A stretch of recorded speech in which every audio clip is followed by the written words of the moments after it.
So do you guys remember BracketBusters? I sure do. It was a great concept. It was awesome. So why was it ever scrapped? I got no answers for you. But can we please bring it back? It really was awesome.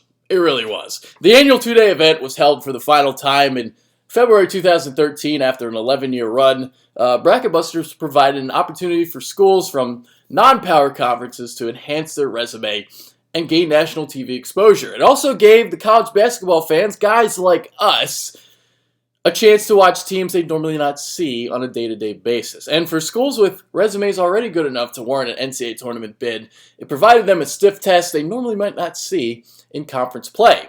The games were determined in January based on competitive matchups and RPI ratings. George Mason and VCU's respective runs to the Final Four may have never happened had it not been for road wins at Wichita State during BracketBusters. The Colonials received the number 11 seed in the 2006 Big Dance and were a very, very controversial at-large selection after losing in the semifinals of the CAA tournament to Hofstra. Another reason for the skepticism was the suspension of senior guard Tony Skinn, who, well, he punched the Pride's Lawrence Stokes in the balls during that loss. Skinn averaged 12.9 points per game during the regular season.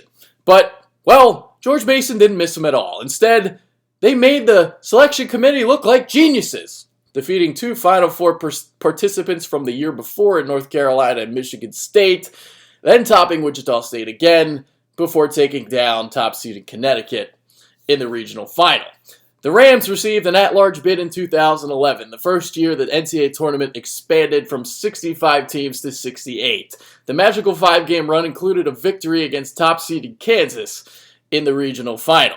Iona was aided in 2013 when it beat Nevada in BracketBusters and snuck into the field as a number 14 seed, although the Gales lost to BYU in the opening round.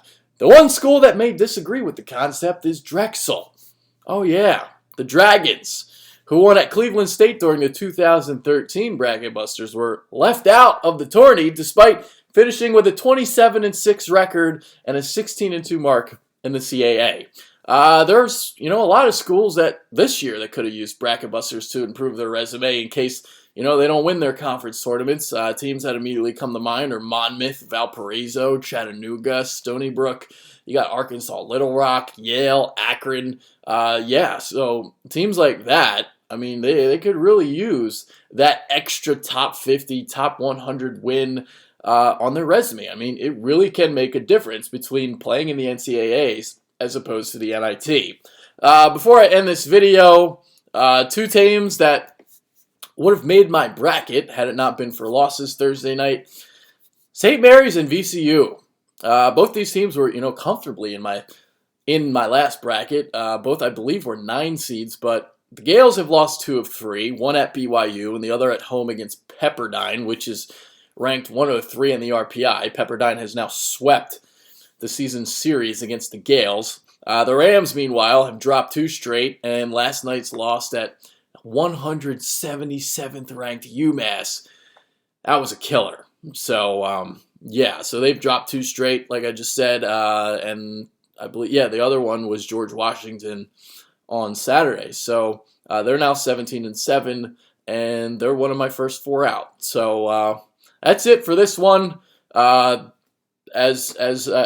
the last video was, the bracket is in the comments section in the description box below. So check it out and let me know what you think. So I'm out. Later.